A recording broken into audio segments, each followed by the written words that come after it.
হঠাৎ পাওয়া খবরে অনেক সময় লেগে যায় জট। মিথ্যা কিংবা সত্য মিথ্যার মিশেলে অনেক খবরে লাগে ঘোর বিস্ময়। কখনো আবার জটিল সমীকরণ সহজ বিষয়কেও করে তোলে আরো কঠিন। তাই তো জটিল ও কঠিন বিষয় সহজ করে উপস্থাপন করার আয়োজন ব্যাখ্যা। আসসালামু আলাইকুম। ব্যাখ্যায় স্বাগত জানাচ্ছি আমি সাজিদ রাজু।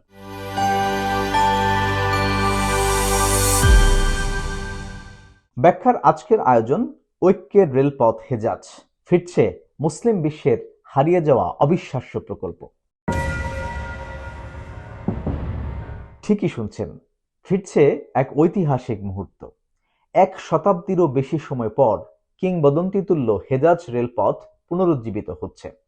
সম্প্রতি জর্ডানের রাজধানী আম্মানে তুরস্ক, সিরিয়া এবং জর্ডান একটি ঐতিহাসিক সমঝোতা স্মারক বা এমওইউ স্বাক্ষর করে, যার মাধ্যমে একসময় ইস্তাম্বুল থেকে মদিনা এবং পবিত্র নগরী মক্কা পর্যন্ত পৌঁছে যাওয়া এই ঐতিহাসিক রেল লাইনটি পুনর্নির্মাণের সিদ্ধান্ত নেওয়া হয়েছে। তুরস্কের পরিবহন ও অবকাঠামো মন্ত্রী আব্দুল কাদির উরোলগ্লু ঘোষণা করেন, ঐতিহাসিক হেজাজ রেলপথ পুনরুজ্জীবিত হচ্ছে। আমাদের অঞ্চলের ঐতিহ্য সংরক্ষণ করার পাশাপাশি আমরা আন্তর্জাতিক পরিবহন করিডোরে শক্তিশালী সহযোগিতা গড়ে তুলছি। পরিবহনের একটি যৌথ ভবিষ্যতের দিকে আমরা কাজ করছি। এদিকে জর্ডানের পরিবহন মন্ত্রী ওয়েসাম আল তাওয়েল এই দৃষ্টিভঙ্গিকে সমর্থন করেন। তিনি বলেন, এই প্রকল্প জর্ডানকে এই অঞ্চলের বাণিজ্য ও সংযোগের একটি কেন্দ্রবিন্দুতে পরিণত করবে।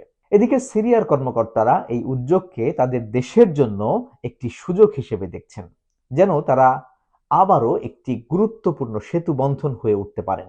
তারা বলেন, সিরিয়ার ভূমি আবারও পূর্ব ও পশ্চিমকে সংযুক্ত করবে এবং আমাদের জনগণের জন্য নতুন সম্ভাবনার দ্বার উন্মুক্ত করে দেবে। এই চুক্তিটিতে বেশ কয়েকটি বাস্তব পদক্ষেপ অন্তর্ভুক্ত রয়েছে। তুরস্ক সিরিয়ার ভেতরে ৩০ কিলোমিটার যে অনুপস্থিত রেলপথ, অর্থাৎ যে রেলপথটি ধ্বংস হয়ে গেছে, সেটি পুনর্নির্মাণ করবে। অন্যদিকে জর্ডান লোকোমোটিভ বা রেলওয়ের যে ইঞ্জিন, সেগুলো মেরামত এবং পরিচালনায় সহায়তা করবে এবং তিনটি দেশ মিলে এমন একটি নতুন করিডোর তৈরি করবে যা তুরস্ককে জর্ডানের আকাবা বন্দর বা রেড সি বা লোহিত সাগরের প্রবেশদ্বার পর্যন্ত পৌঁছে দেবে বা সংযুক্ত করবে। আরেকটি বড় অগ্রগতি হলো সিরিয়া হয়ে তুরস্ক ও জর্ডানের মধ্যে সড়ক পরিবহন ১৩ বছর পর আবারও চালু হচ্ছে, যা দীর্ঘদিন সংঘাতে বিচ্ছিন্ন পরিবার এবং অর্থনীতিকে পুনঃসংযোগ করবে। কিন্তু এই প্রকল্পের গুরুত্ব সত্যিকারভাবে উপলব্ধি করতে হলে আমাদের প্রথমে এর বিস্ময়কর ইতিহাসে ফিরতে হবে। কি সেই ইতিহাস? চলুন জেনে আসি।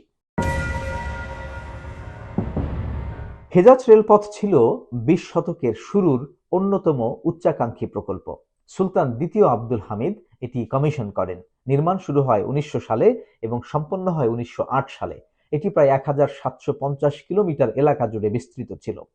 সেই ইস্তাম্বুল থেকে শুরু হয়ে সিরিয়ার দামেস্ক, জর্ডানের আম্মান অতিক্রম করে মদিনায় পৌঁছাতো। মূল স্বপ্ন ছিল এটি মক্কা পর্যন্ত বাড়ানো, তবে তখনই সেটি বাস্তবায়ন করা সম্ভব হয়নি। এই রেলপথ নির্মাণের প্রধান উদ্দেশ্য ছিল মুসলিমদের জন্য মক্কায় হজ পালনের যাত্রা আরো সহজ, নিরাপদ ও সাশ্রয়ী করা। রেলপথের আগে মরুভূমি ও পর্বত পেরিয়ে হজের যাত্রা ছিল দীর্ঘ এবং বিপজ্জনক। হেজাজ রেলপথ চালুর ফলে মাত্র কয়েকদিনে ইস্তাম্বুল থেকে মদিনায় পৌঁছানো সম্ভব হয়, যেখানে আগে এই যাত্রায় সপ্তাহের পর সপ্তাহ লেগে যেত। তবে হজের বাইরেও এর রাজনৈতিক ও কৌশলগত গুরুত্ব ছিল। এই রেল লাইনটি অটোমান সাম্রাজ্যকে দূরবর্তী প্রদেশগুলোতেও আরো শক্ত উপস্থিতি নিশ্চিত করতে সহায়তা করে, প্রশাসন ও সামরিক চলাচল সহজতর করে। কৌশলগত দিক দিয়ে কেমন ছিল এই রেলপথ, চলুন কিছুটা ব্যাখ্যা করা যাক। এই রেলপথের কৌশলগত দিক ছিল অসাধারণ।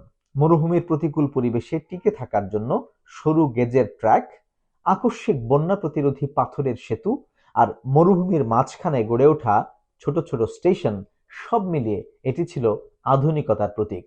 একটি রেলপথ যা বিশ্বাস, ঐতিহ্য ও পরাশক্তির প্রতিনিধিত্ব করত। কিন্তু এই গৌরব দীর্ঘস্থায়ী হয়নি। প্রথম বিশ্বযুদ্ধের সময় এই রেললাইন ছিল হামলার লক্ষ্যবস্তু।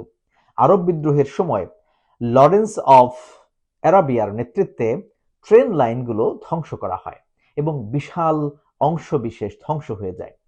যুদ্ধ শেষে সীমানা পরিবর্তন ও নতুন সংঘাত এই রেল লাইনটিকে খণ্ডিত বিখণ্ডিত করে এবং পরিত্যক্ত করে তোলে। যা একসময় আধুনিক পরিবহনের বিষয় ছিল তা পরিণত হয় মরুভূমির মধ্যে মরিচা ধরা লাইন আর পরিত্যক্ত স্টেশনে।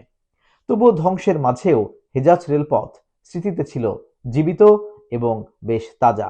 প্রজন্মের পর প্রজন্ম ধরে এটি ঐক্যের প্রতীক হয়ে থেকেছে। এমন এক স্বপ্ন যেখানে মুসলিম বিশ্ব আবারও বিশ্বাস ও ভ্রাতৃত্বের রেলপথে সংযুক্ত হতে পারে। এবার সেই স্বপ্ন বাস্তবায়নের পথে হাঁটছে তুরস্ক এবং এখন সেই স্বপ্ন আবারও জীবিত হচ্ছে, প্রবেশ করতে যাচ্ছে এক নতুন যুগে। এই প্রকল্প আজকের মুসলিম বিশ্বের জন্য এবং গঠিত হতে থাকা নতুন বৈশ্বিক ব্যবস্থার জন্য কি বার্তা বহন করছে? প্রথমত, এটি একটি অর্থনৈতিক লাইফলাইন। এই ঐতিহাসিক করিডোর পুনরায় চালু হওয়ার ফলে তুরস্ক থেকে জর্ডান ও সিরিয়ার মধ্য দিয়ে লোহিত সাগর পর্যন্ত পণ্য পরিবহন করা সহজ হবে, বাণিজ্য ব্যয় কমবে, নতুন বাজার খুলবে এবং এই অঞ্চলটি বৈশ্বিক বাণিজ্যের একটি গুরুত্বপূর্ণ কেন্দ্রে পরিণত হবে। দ্বিতীয়ত, এটি বিশ্বাস এবং হজ যাত্রার পুনর্জাগরণ। কেবল চোখ বন্ধ করে একটু চিন্তা করে দেখুন, ইস্তাম্বুল থেকে দামেস্ক ও আম্মান থেকে যাত্রা শুরু করে হজ যাত্রীরা নিরাপদে এবং সাশ্রয়ীভাবে মদিনা পৌঁছাচ্ছেন। ভবিষ্যতে হয়তো মক্কা পর্যন্ত। মিলিয়ন মিলিয়ন মুসলিমের জন্য এই রেলপথ সহজ ও ওমরাকে আরো সহজলভ্য করতে পারে, যা আধ্যাত্মিক যাত্রাকে ইতিহাসের সাথে আবারও সংযুক্ত করবে। এবং তৃতীয়ত, এটি হবে মূলত একটি সাংস্কৃতিক পুনর্জাগরণ। হেজাজ রেলপথ এমন সব ঐতিহাসিক শহর অতিক্রম করে, যেমন দামেস্ক, আম্মান, পুরনো পুরাকীর্তি ও স্থাপত্যের জন্য বিখ্যাত শহর পেত্রা ও মদিনা। এই রেল লাইনটি পুনরুজ্জীবিত করা মানে শুধু ট্রেন চালানো নয়, এটি ঐতিহ্য সংরক্ষণ, পর্যটনের জন্য সুযোগ সৃষ্টি এবং ভবিষ্যৎ প্রজন্মকে ইতিহাসের জীবন্ত ছোঁয়া দেবে। হেজাজ রেলপথের পুনরুজ্জীবন শুধুই পুরনো রেল লাইন মেরামত নয়, এটি ১২৫ বছর আগে কল্পিত একটি স্বপ্নের পুনর্জন্ম, একটি স্বপ্ন যা হৃদয়, শহর এবং এসব দেশের মুসলিমদের মধ্যে ভ্রাতৃত্বের বন্ধন আরো সংযুক্ত করবে। এটি মুসলিম বিশ্বের জন্য একটি সুযোগ, নিজেদের অতীতকে সম্মান জানিয়ে ঐক্য, সমৃদ্ধি এবং ভাগ্য সমন্বয়ের এক ভবিষ্যৎ গড়ে তোলার। যে রেলপথ একদিন মরুভূমি ও পর্বতের মধ্য দিয়ে হজ যাত্রী বহন করেছিল, আজ তা নতুন প্রজন্মকে বহন করতে চলেছে, কেবল সীমান্ত অতিক্রম করে নয়, বরং আশা, বিশ্বাস ও ভ্রাতৃত্বের এক নতুন যাত্রার দিকে।